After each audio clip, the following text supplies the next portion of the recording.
Stop, never quit.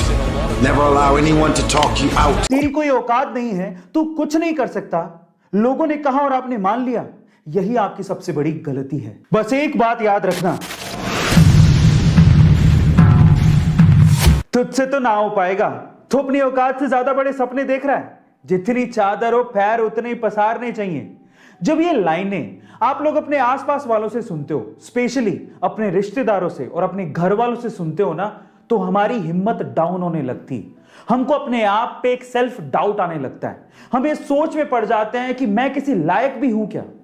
अगर आपके साथ भी ऐसा कभी भी कुछ हुआ है या हो रहा है, तो आज की कहानी बड़े ध्यान से सुनना, यह आपको बहुत काम आएगी। तो हुआ कुछ यूं कि एक जंगल में एक बरगद का पेड़ था और उस पेड़ पे चील ने अंडे दे रखे थे और उसी पेड़ के नीचे जंगली मुर्गी ने भी अंडे दे रखे थे। एक दिन हवा का बहाव आया और एक चील का अंडा नीचे गिर के मुर्गी के अंडों के साथ मिक्स हो गया।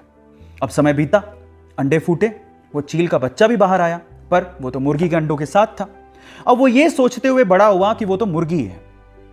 अब वो वही करता जो कि मुर्गियां करती थी। वो उतना ही उड़ सकता था जितनी मुर्गियां यूजुअली उड़ती हैं। और आपको तो ये पता ही है कि मुर्गियां ज्यादा उड़ नहीं सकती। एक बार वो चील का बच्चा जो कि मुर्गियों की तरह पल रहा था, उसने आसमान में चील को उड़ते देखा। तो उसने अपनी मुर्गी मां को पूछा कि मां, वो पक्षी कौन है जो बड़े शान से उड़ रहा है? मां कहती है, बेटा वो तो चील है। तो बच्चा मासूमियत से सवाल पूछता है कि हम लोग इतना ऊंचा क्यों नहीं उड़ सकते? तो मां कहती है, क्योंकि तुम मुर्गी हो।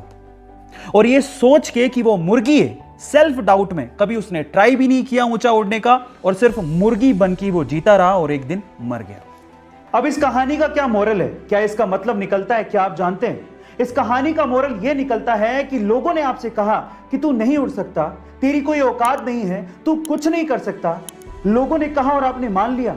यही आपकी सबसे बड़ी गलती है। बस एक बात याद रखना कि जीत अगर पक्की हो तो कायर भी लड़ जाते हैं। बहादुर वो होते हैं जो हार का पता होने के बावजूद भी मैदान में डटे रहते हैं। इसका मतलब जानते हैं क्या है? इसका मतलब यह है कि लोग तुम्हें तुम्हारी असलियत बताएंगे, तुम्हें तुम्हारी औकात याद दिलाएंगे, तुम्हें यह कहेंगे कि तू ये नहीं कर सकता, तेरी औकात के बाहर है।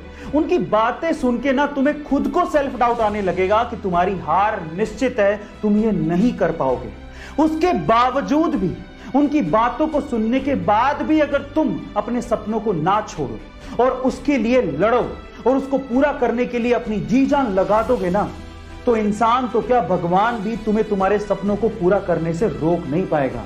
इसलिए जब लोग आपको आपकी औकात बताने की कोशिश करें ना, तो उनको ये कहना कि मैं नहीं बदलूंगा अपने सपनों को, अपनी औकात से मेल कराने को। मैं बदलूंगा अपनी औकात को ताकि वो मेरे सपनों से मेल खाएं।